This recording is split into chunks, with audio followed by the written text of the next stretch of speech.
Oh. Wait, not yet. Not Not yet. yet.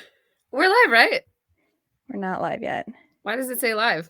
We're live on StreamYard. Okay. I don't think we're live on. Hang on. Wait, Let's do this again. If it's anybody not can gonna see us, start we're over, gonna try it It's not again. going to start over. We have to let it play out. We don't have a choice. Oh. Okay, there we are. Are we live? Right. Yes. All right. Well, we've heard the intro. Welcome to a bonus Brewers Babes episode. We are live streaming for the first time in our lives. So this is going to be fun.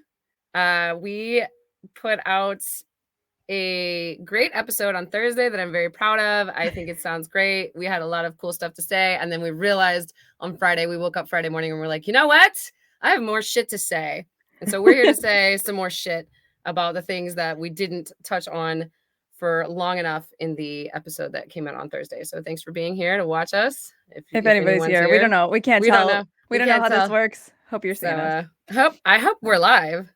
I think so. We're just talking to each other. No one's here. It's fine. It's fine. I wanted to talk to you about this anyway.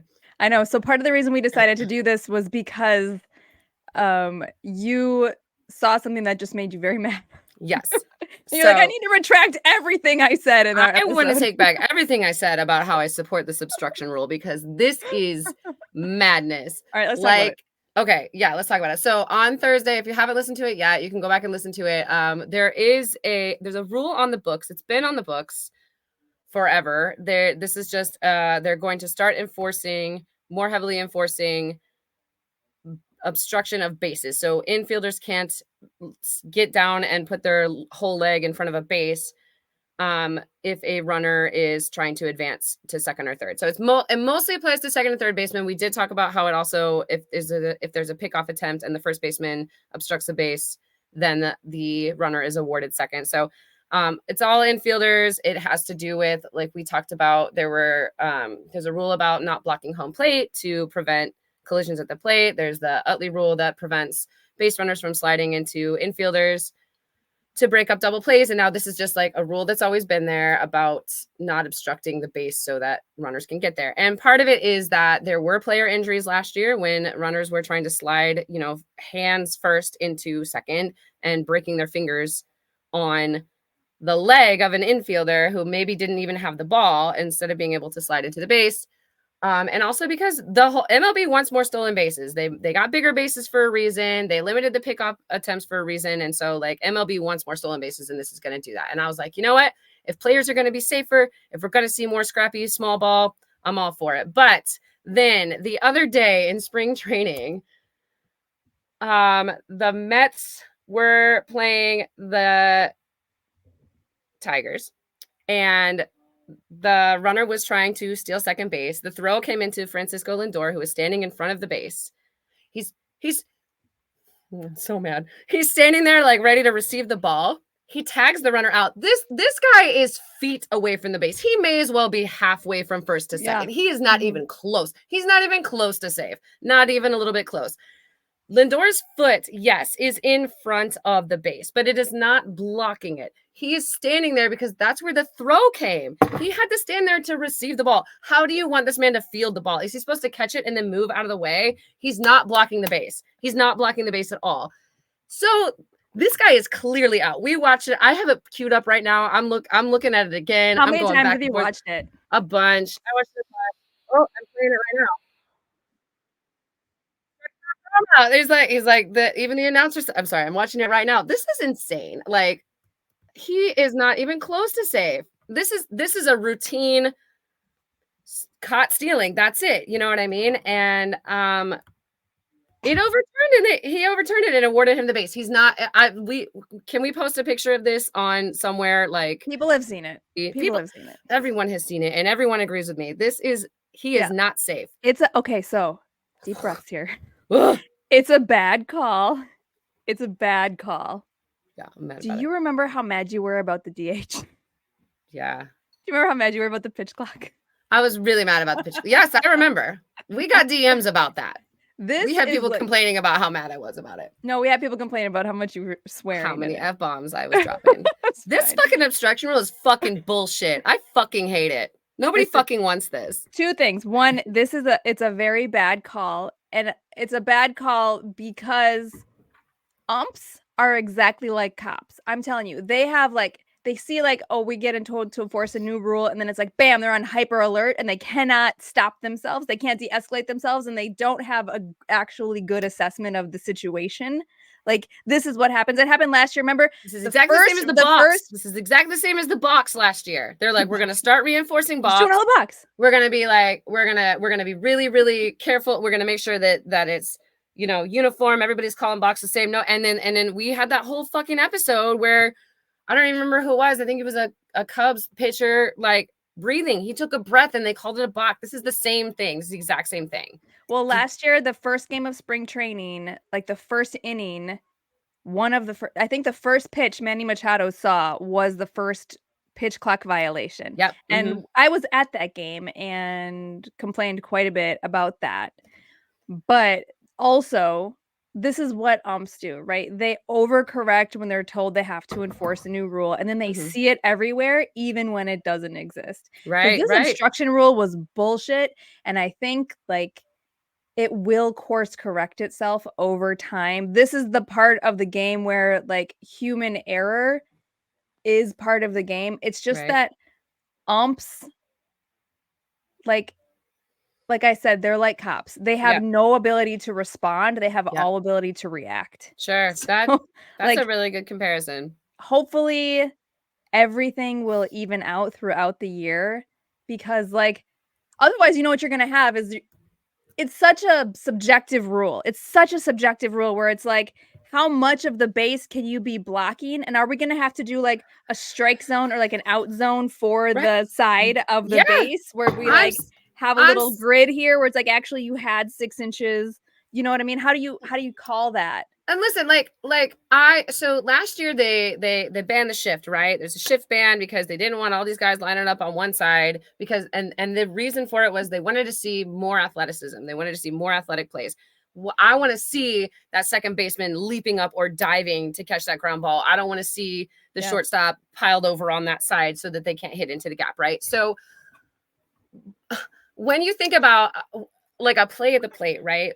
And the guy, he slides in and you don't even see it. You don't see it in real time. You don't see it until they slow it down, super slow-mo from the aerial view. You see this guy sliding in. Oh, good, we're live. People can see my actions here. It's not just audio. But like he's sliding in. He sees the tag coming in and he is able in real time, in split second time, because it goes so fucking fast.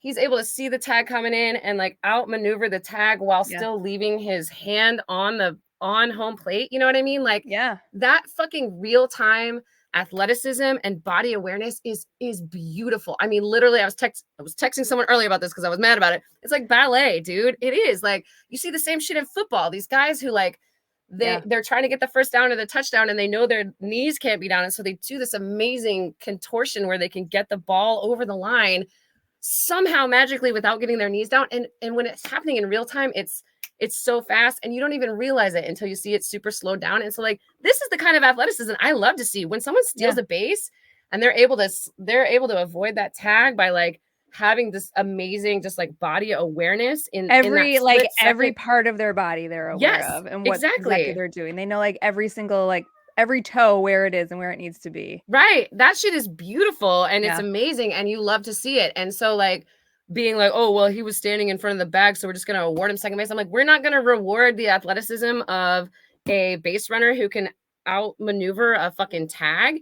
You're going to give this man, like, why don't we just put every single on second base? Like, if this is how it's going to be, I'm so mad about it. You know what I mean? Like, if you just have to walk to the base and someone standing in front of it is going to be called obstruct, like, fuck it. Like, just put him on second. Why do we even have first base? Well, Andrew McCutchen wants this rule.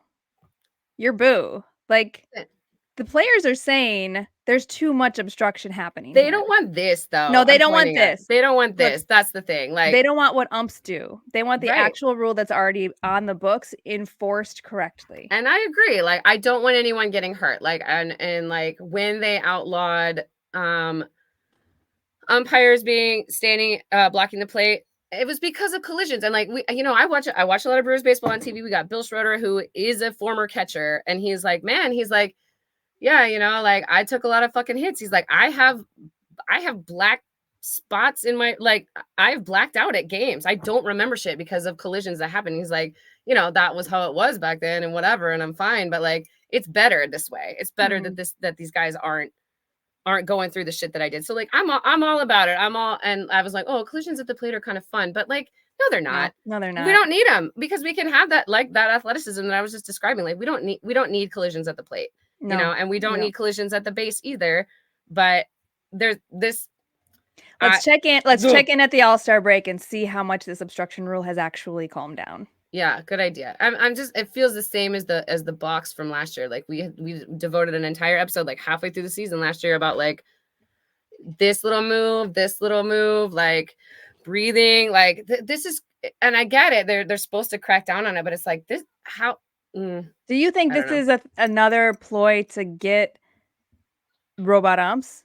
Are they like, we're gonna do another thing to put like more human elements into the game and give umps, like make sure that they are actually trying to make these calls that are gonna piss a lot of people off, so that we can continue this strategy of eliminating umps going with robots? That is the theory, right? That was the theory that we talked about last year with the balls and strikes. Like I'm noticing that people are talking. They're more mad about balls and strikes this year. Like, and it's like they're gonna when the robot umps come in, we're gonna be like, thank God, it's about fucking time. You know what I mean? Even though it's been the same, it's just we're talking. It's, I don't know, and like, I lost my train of thought.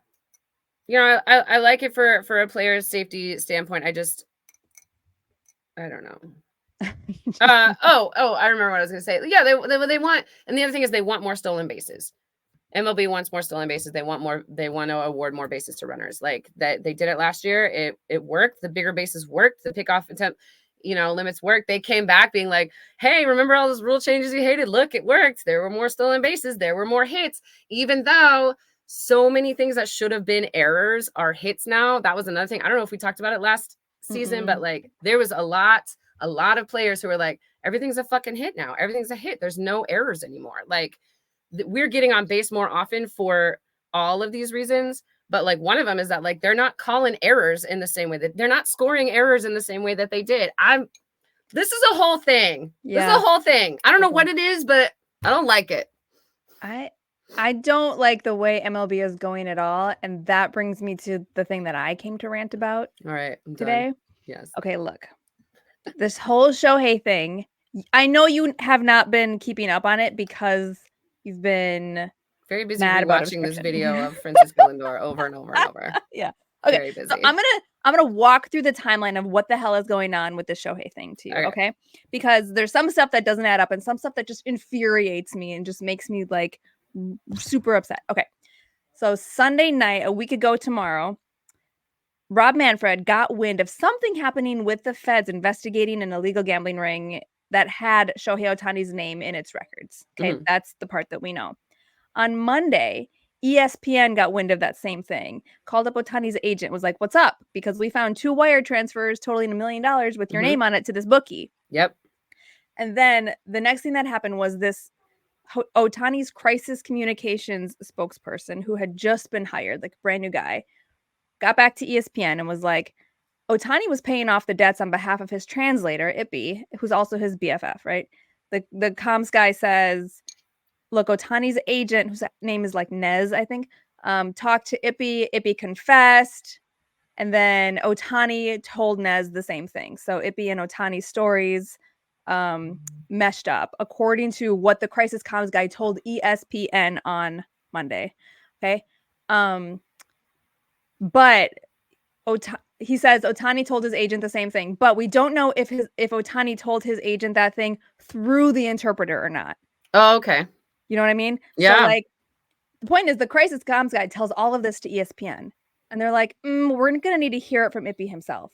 So on Tuesday, the crisis comms guy confirms to ESPN that, oh yeah, the debt that Ohtani covered was like $4.5 million. I'm going to give you an interview with ESPN. And they talked to Ippei for 90 fucking minutes. 90 minutes. Okay, listen. This is, I just can't. I have got a degree in public relations. I have worked in communications. I have written and executed multiple crisis communications plans. And I don't know how this man got hired. Whatever the criteria for hiring this dude was so low. He might be the villain in this whole fucking story. Like, okay, first of all, let's talk it through. Number one, your client, who is the biggest superstar in baseball and the most well-paid athlete in the fucking world. His name is caught up in a major illegal scandal, and you haven't called his lawyers yet? What? The first thing you do is say, you're going to talk to ESPN? Okay. What the fuck? Don't do that. Number one, that's hands down fireable offense. Number two, think about who Shohei Ohtani's translator is, right? He is somebody who like getting an interview for is a fucking get, no matter what the situation is. Who doesn't want to talk to Shohei Ohtani's translator / best friend, right? Like, that is huge leverage for your client when you're a crisis communications person. It's leverage that this dude just gave away. He's like, oh, you know what? Sure, here, talk for an hour and a half to the most famous baseball player's closest confidant. Go ahead. Like, what the fuck? I know. He's like, I'm not sure if he gave him any sort of media prep based on what Ippei told ESPN, but like, at the very fucking least, you should be like, hey, don't tell them anything that can get my client charged with a federal fucking crime. But I don't know. Okay. Number 3. Why do I even know all this? Why do I even know all these things that this spokesman said to ESPN? I should not know these things. These are all things that should be off the record or at least on background, which means that a reporter can use it for context or for framing a story, but it's not sourced. Right. This dude, Shohei Ohtani's crisis communications professional, went on record back and forth with ESPN. Whoever this man is needs to get blacklisted from this role immediately. I don't know if he was a mole or whatever, but like, you will never convince me that this person has any legitimate qualifications for this job. You know what I mean? Like, yeah. You know how in Seinfeld, when we were sick last week, we both like watched a bunch of Seinfeld? We watched so much Seinfeld. Did you watch that episode where George Costanza like goes to Jerry's house and waits for a call for Vandalay Industries? Yeah. I'm convinced that that's what this dude. That's what this dude is. Vandalay. He's like, he's got to his college roommates are like his pretend former clients that he puts on his resume. He's like, you know what? Say Vandalay Industries. Say Vandalay Industries. It's like, no way this man is qualified to do this job as a crisis communications professional for Shohei Ohtani. Okay. Whew. Rant of that over. That just made me so mad. Okay. So anyway, during the interview, the 90-minute interview with ESPN, Ippei says, he has a gambling problem. He says he's $4.5 million in the hole. So apparently he's also very bad at gambling. Yeah. He also says a couple interesting things. Number one, his salary with the Angels in 2021 for being Shohei Ohtani's translator, $85,000. Oh, that's it? That's it. Wow. In Southern California for Shohei with the MLB. Like, what are you doing? What are you doing? Whoa. MLB, Angels. What? So anyway, dude is broke, obviously. Yeah. Okay.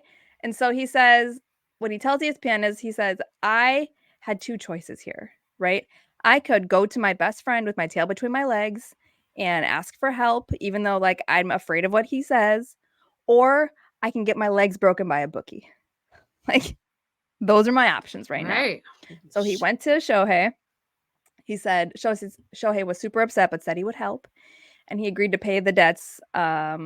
And it ended up paying in transactions of like $500,000 each, like 8 or 9 over the course of a couple months. Yeah. Ippei said Shohei didn't know he was wiring money to a bookie in California, that he was just paying the debts. And it's illegal to gamble in California like this. Okay. So he says he didn't know who he was sending money to. Okay. You're literally the richest man in sports, and you don't stop to ask, who is this person who I'm sending $4.5 million to? Yeah. You don't stop to ask that question. And you know, like, you can't just Venmo $500,000. You know what I mean? There's a lot of like verification shit that has to go on. So okay, fine, whatever. Okay, so Ippei also said in his interview that his wife doesn't know anything yet. He's like, this will be the first time my wife is finding out. Fucking what? Also, Shohei hates gambling, never does it. He doesn't like when he sees his teammates do it, because apparently MLB allows players to use legal sports books to bet on things besides baseball. Yeah, who knew? Not on baseball. Okay. More rants about that later. Okay, so then that was Tuesday. So then on Wednesday, it was the Dodgers Padres game in Seoul. Ohtani and Ippei are in the dugout together. So this man did this whole interview with ESPN. Rob Manfred knows what's going on and has known for 3 days now. And this dude is still employed. Still in the dugout. And I know it's in Shohei's contract that he has to be employed. But like, if your employee is linking your star player to a major crime ring, maybe there's a clause in that contract. Like, maybe you can avoid it. I don't know. Bonkers. Okay. This whole thing. It's so ridiculous. I can't believe it. It's so absurd. Okay, so after that game, the Dodgers owner comes into the clubhouse and he's like, "Hey, this story is coming, so you know, like here's what's going on." Ippei is in the fucking room, so he apologizes to all the players. And like there's a lot of chatter and everything's happening, but Shohei doesn't understand most of it because his translator is the one apologizing and doing all this shit. So later on the way home, Shohei finds out. He says, "What the fuck was all that back there?" And he finds it out. Right? So that's how he finds out. And how do we know that? Because the crisis communications professional has told us all of this stuff. What the fuck? This dude is like more open than Jada Pinkett Smith and Will Smith's marriage. Like, it's why? Why are you doing this? Shut up. Okay. All right. So then this supposedly Shohei calls his lawyers, like the dude should have done. Yeah. And the lawyers are like, "What the fuck? ESPN cannot run that story." So they talk with Shohei, and then they come out with this statement saying they imply that like Ippei's a liar. Shohei didn't know any of this. So the comms guy calls ESPN, is like, "You can't run the interview. Ippei's a liar." ESPN is all like, "Fuck you. This is a huge story. We're not just gonna sit on it. Like you have to go on record with us about this." So the comms guy is like, "Okay, fine, I'll give you a statement." And that statement comes from Shohei's lawyers saying, "Looks like somebody stole a ton of money from Shohei. Yeah. It's up to the feds now." And then like they decline any comments. And then after this is when the Dodgers fire Ippei. Like after this. Wow. So then the ESPN reporter texts Ippei and Ippei like, "Can I get your comments on it?" And Ippei's like, "Yeah, I was lying that whole time we were talking before. The whole time. Ohtani didn't know anything. It was all me, everything. He had no idea. Like, it was all me. I did everything." Before he was like, "Me and Ohtani were on his computer together because he wanted to send the money directly to the bookie because he didn't trust me to just give me a $4.5 million loan because I am a gambling addict." Right. So, oh my God. So, the comms guy tells ESPN, somehow this guy has not fired himself yet. Like, tells ESPN that Ippei was lying to Shohei in translation the whole time. Ohtani was blindsided when he learned the truth. He got a new interpreter. And then, also Ippei with the reporter says, "Did you take money from Shohei without his knowledge?" And Ippei never texted back. So that was the thing that he never texted back with. So, okay. And then that was all Thursday. And then Friday night, we hadn't heard anything from MLB at this point. Right. By the way, we had heard nothing. Like, not even we are aware of a situation, and because it's a federal investigation, we can't talk about it. But like, fucking radio silence. Right. Nothing. So finally, last night, they were like, "Okay, we'll investigate this through our Department of Investigations." You know what? While you're at it, guys, why don't you investigate for some quality control for hiring your comms people? Because like, you need some. This is terrible. Okay, so 3 scenarios happening here. Number 1, what Ippei said the first time was true to ESPN. Number 2, what Ippei told them the second time was true, that Shohei didn't know any of this. And number 3, the thing that people are throwing around is Shohei was the one gambling and Ippei was the middleman. Yeah. I don't know. This one, look, you're not going to put your name on 9 illegal wire transfers directly to a bookie if you've been using a middleman previously. Yeah, that's true. Like, come on. So the whole thing is just like wild to me. And what's more baffling is like how not on top of this MLB chose to be. Yeah. Right? Like, Rob Manfred knew this since Sunday, Erin. Total silence, which is like Rob Manfred's go-to policy. It's super shitty. It's super unethical. You're right. Why does he do this? They're trying to, they need to get out ahead of it so they can figure out what kind of what kind of legal and mental gymnastics they can do to completely clear Shohei and make sure that he can still play for the however many fucking years he signed with the Dodgers for however how much fucking money he signed for. Like, Yeah. they are not, no, Shohei is not getting convicted of anything. You know, whether he's guilty or not, they're not going to allow it. It's not going to happen. They can't. They're whatever fucking shit they find, they're gonna circle they're gonna around. throw it I under don't the know. rug You or know what I'm whatever. saying? Like, that's what's gonna happen. You know this because you know that MLB to be unethical at the core, I think. Absolutely. Right? Yeah. Which is like so upsetting to me. Because Mhm. you know what? I don't think my suspicion is that Shohei was trying to do something nice for his best friend and like Mhm. Ippei put him in a really shitty situation. Yeah. I think that's probably what happened. Like I he told the just truth the first time sure. It's just before any lawyers got to him, right? four Like and a that seems half like the most million obvious thing to dollars do. though. $4.5 million, and you don't ask questions before you know what I mean? Like, yeah, I'm gonna, Lisa, if you're on hard times, I'm gonna help you out. But if you ask me for $4.5 million, I'm gonna have to ask where it's going. You know Well, what I listen, mean? Like, I'm really only asking like what 0.1% of your net worth at this point or something. that's Like true. I That's don't true. know, you That's know? true. Yeah. I mean, like, So who knows? and that also I mean, it's like, okay, Shohei's got, $750 million in this contract. What is for Right. What's for why would he be gambling over fucking what's but you know what pennies to you him? You know what I yeah, mean? Why would he be throwing money around? He doesn't need it. You know what I right. mean? Right. Yeah.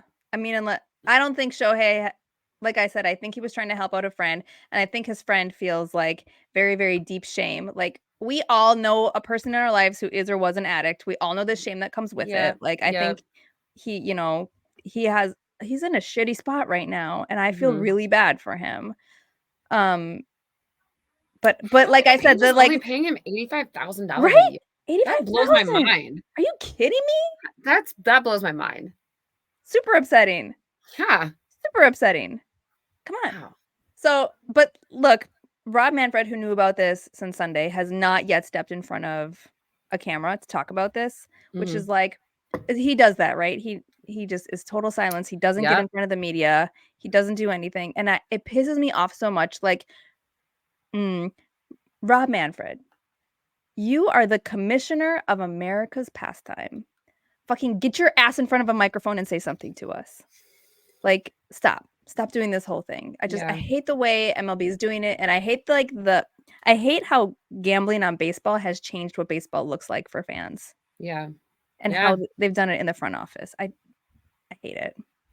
I'm so mad about this. I'm You're more mad right. about the comms guy and Rob Manfred than I am about Ippei The and Shohei whole at all. MLB like unethical at the core thing, just like, I don't know. You lent me that book that I read about, it was all about Bud Selig, and it there The was so much game. about like, yeah, the steroid era that was just like, we know it's happening and we're not doing shit. Like, Mhm. we know this is going on and we are choosing to not do shit. Yeah. You know? Yeah. And like for something like this, any crisis comms person like damage control for MLB or a corporation would maybe be like public amends by running a campaign about gambling addiction or something. But like can't Mhm. do that because gambling is brought to you by DraftKings like baseball now, you know? Ugh, It's so fucking shady. I don't like it. I don't like it at all either. Like I was reading something last night that was like, "Hey, MLB got investigated for why they decided to suddenly take over manufacturing from their own balls and get upset that like hints that they were even capable of juicing them Yeah. to twist the games." Like the whole thing feels super rotten. Mhm. I hate it. I just want this I just want something that's broadly popular to be able to enjoy that's not tainted by like Not tainted. capitalist decay and Yep. greed. Yes, I know. It's We've talked so much about it lately, but over the course of yeah. forever, like, but you and I as fans, you know, we're eating all that fucking the cost increases. You know what I mean? This Yeah, affects they're us not yeah. directly. This affects us directly. The quality of the show that we're getting, the quality of the experience. We're funding it Yeah. completely. We're funding it with tickets, we're funding it with merch, we're funding it with gambling now, you know what With I our mean? tax dollars that With go our towards tax half a dollars, with billion our dollar stadiums. motherfucking tax dollars, we're building fucking stadiums. We're bulldozing neighborhoods and paying for them to move. It's crazy. We're paying for it. Yeah.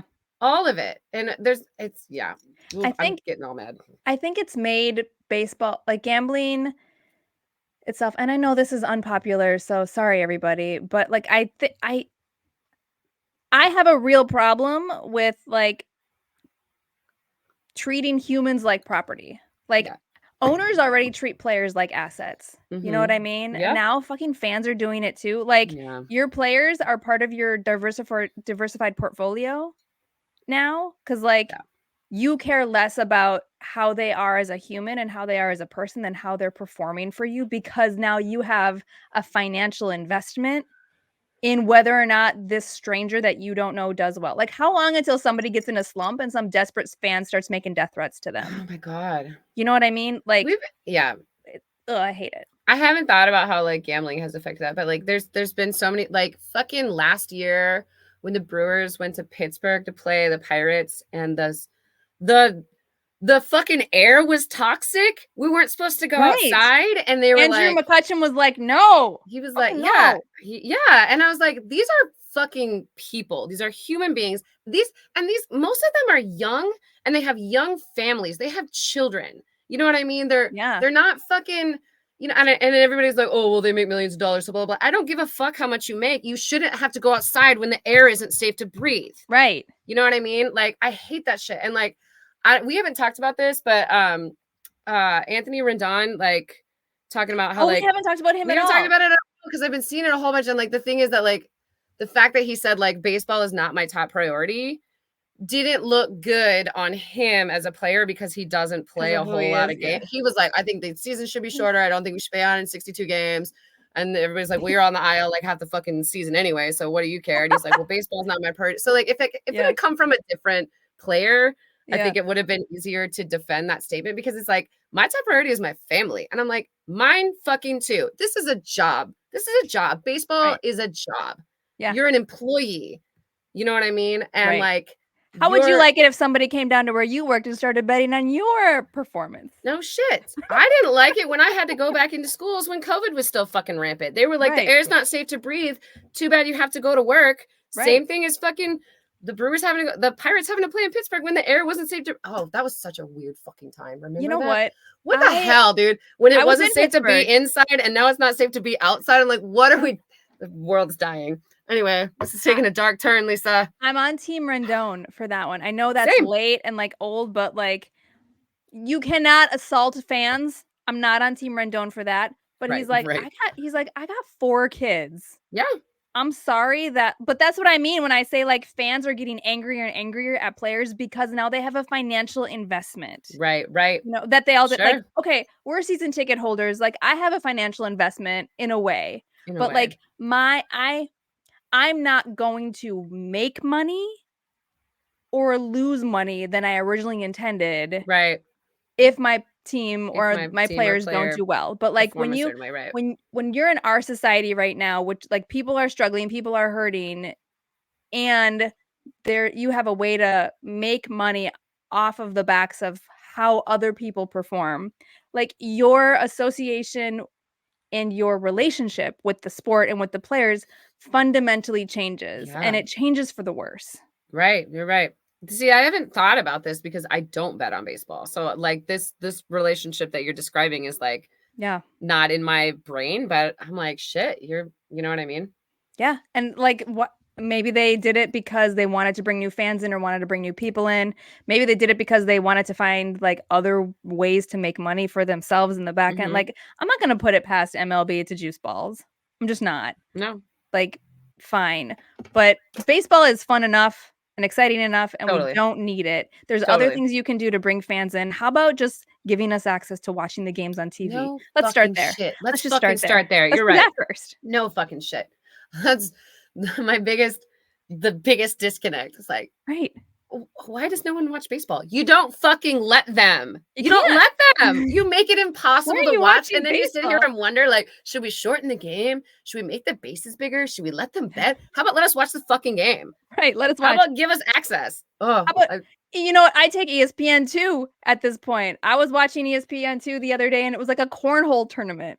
I'm like, great, you have the parking lot of Miller Park. You're so close. Just bring the cameras inside and let us see. Remember Fucking ridiculous. remember the movie Dodgeball? Yeah, ESPN 8. Yeah. The Ocho. I'll saw you on the Ocho. So dumb. Ugh. All right. All right. That's my Shohei thing. It's bonkers. That timeline is bonkers. That crisis communications person needs to be fired. If you all need an interim, I am available. There you I go. will not fuck this up the way that guy fucked it up. You're not gonna come on Brewers Babes and blab. Let me tell you all my insider knowledge. To our 10 followers. But you kidding. know what? I like Shohei has permanently altered his relationship with Ippei. I don't know if they can be friends anymore. And that's sad because they've been together for 10 years. Ippei was like, I spend more time with Shohei than with my wife.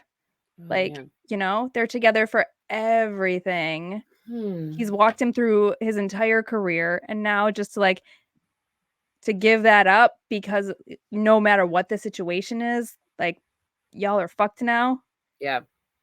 But I know Ippei's going to get jail time or whatever. But Shohei, he might be being investigated by the feds, but being investigated by MLB. Do you know what the penalty is or whatever after their investigations department figures it out? It's at the discretion of the commissioner. So nothing's gonna happen. Nothing's gonna happen. Nothing's gonna happen. He'll be fine. It doesn't even have to happen. He's fine. He'll be fine. Yeah. He's gotta be. All right. Before we go, we didn't get to talk about this in our last episode. So quickly, do we want to do? We're totally shifting gears here. Right. But we're thinking about opening day. You're talking about lineups? Yeah, lineups. Last year we predicted opening day lineups and we were really close. Yeah. And I feel like this year, where is the baseball? I have watched half of a game. Right. It's not available. I remember watching one and they were like, all right, well, we'll see you on the 15th. I'm like, that's in a week. There's no baseball all week. I got to listen. I have not seen with my own eyes Sal Frelick field a ball at third base. I haven't seen it with my own eyeballs. Sad. What the hell? So I don't know what's going on, and I feel like I don't know what's going on, and I don't like it. But I had a hard time putting this lineup together because I've been reading about it, but it's not as fun as watching it play out. We also don't know how Pat Murphy's going to do a lineup. We don't. Don't. We knew Craig Counsell pretty well. We were like, Yelly, Willie, right. Yeah, you're right. He's like left, right, left, right. Yeah. If there's a lefty on the mound, we are not putting any up there, except that we only anyway. Yes. Read me your lineup. Okay, listen, I don't have it in order. I don't have it in a batting order. Oh, you have the positions? I just have the positions. Okay. So, except for one, with the exception of one, because I can't figure it out. So, and the outfield, I got Yali in left, Mitchell in center, and Churio in right. I know that, I don't know if people are thinking that Churio is going to play on opening day. I have seen so much hype from MLB, not even the Brewers, from MLB about Churio making the opening day roster. And the Brewers are like, get your April 2nd tickets to come and see Churio play. And I'm like, all right. So I think Churio is going to be in right field. Infield, I got Hoskins at first, Willie, shortstop, Bryce Terang at second base. Who is going to start at third? Who's going to start at third base? We got Andre Monasterio, Joey Resident Ortiz. Resident cutie, Andre Monasterio. Joey Ortiz or Sal Frelick. Who is going to start on opening day at third base? Help me with this, Lisa, because I don't fucking know. Here's my lineup. I have the same outfield for you. Although I'm not sure if Churio's going to do center or right. Mm-hmm. I know that he could go either way. I've seen a lot of talk. I think it might be center. Okay. So my hunch would be to put him Mitchell in center. The only reason I put him it's either in right is I like Mitchell in center. Mitchell and Churio center right field. Okay. Right. My lineup is Mitchell, Contreras, Hoskins at first, Yelly. Who's your DH? Did you have a DH? Eric Haas. Oh, that's a good one. Yeah, I got Eric Haas. Killing it lately. That's a good one. I have Sanchez. Yeah. At DH. Then Churio. And then Adames. Sal Frelick at third. And Bryce Terang at second. Okay. Mm-hmm. I'm like, I just haven't heard a lot about Andrew much. Yeah. And I've heard a lot about Joey Ortiz, but he's new. You know what I mean? He's so new. Like we got him in the Burns trade. I know he's good at third. And then I'm like, but Sal, moving him from outfield to third base, is he gonna start in the infield on opening day? I don't know. But so I just don't have enough information. But I like Sal at third. I will be excited to see that if that's the case. But I think otherwise we're all the same, except for your DH was different than mine. Sal wasn't even a Brewer on opening day last year. Do you remember? He was still in AAA. Yeah. So it feels weird to be like, hey, he could play either third or outfield. Or outfield. But I do think we want him in the lineup. Yeah. So that's why I think he's going to play third. Yeah. Yeah. And I think this is, last year we talked a little bit about how Craig Counsell didn't really have a consistent lineup and some people were frustrated about it. And the most consistent lineup last year was the Braves. It was like 85% of the time they had the exact same lineup, and that consistency really seemed to help them. So I do hope that we get some sort of consistency here, but I think for the first month or so, it's just fucking around with the lineup. Yeah, I agree. We got to figure out where guys are going to fit, where they're going to work, where they're going to be productive. So that's why I didn't put it in a batting order, because I'm like, I don't know what, like you said, I don't know what Pat Murphy's going to do, and I don't know what these guys are going to do. Right. I mean, I like Yelly leading off. I like Willie after him. I like a DH in the cleanup role. You know what I mean? So yeah. But aside from that, I'm like, we got all. I don't know. Yeah, we'll figure it out. Yeah, or they will. I mean, we won't. We'll see. I'm so psyched. I cannot wait. I'm on spring break this week, and so I actually get to watch the game in real time. And I don't. Last year I took off work. I took a personal day and went to the game, went to the ballpark. And this year I'm like, I remember that. I can just watch it at home and I don't have to worry. So can't wait. Opening day here on April 2nd is also election day in Wisconsin here. Okay. So if you're somehow still watching or listening to us, I don't know. I can't figure it out. We can't tell. I'm sure we can, but I don't know how. Doesn't matter. I'm just happy to be talking to you. Go vote. If you are in Milwaukee County, you're going to have 2 constitutional amendment questions on your ballot. You should vote no on both of those. Just vote no on both of those. And then vote yes on the MPS referendum, because my kid has asbestos in her school. There you go. Great. Always vote for schools. Right. Always vote for public schools. All right. Now, how do we end this? I don't know. Thanks for watching if you watched, or if you're catching it later. Maybe we'll put some of this audio just like on Spotify, or like make it a bonus podcast episode. Yeah, we could do that. We can do that. Otherwise, you clearly know where we are on Instagram. So thanks for watching, and you can follow along. We're pretty active on Twitter at Brewers Babes, usually, if you want to hang out with us there. Yeah, this is fun. We'll have to do this again sometime. Yeah, we'll have to keep fucking around with it and figure it out. Hell yeah. All right. All right, bye, babes. We'll play the outro music. Oh, yeah. It worked. Hope people can see it. All right, let's end this stream.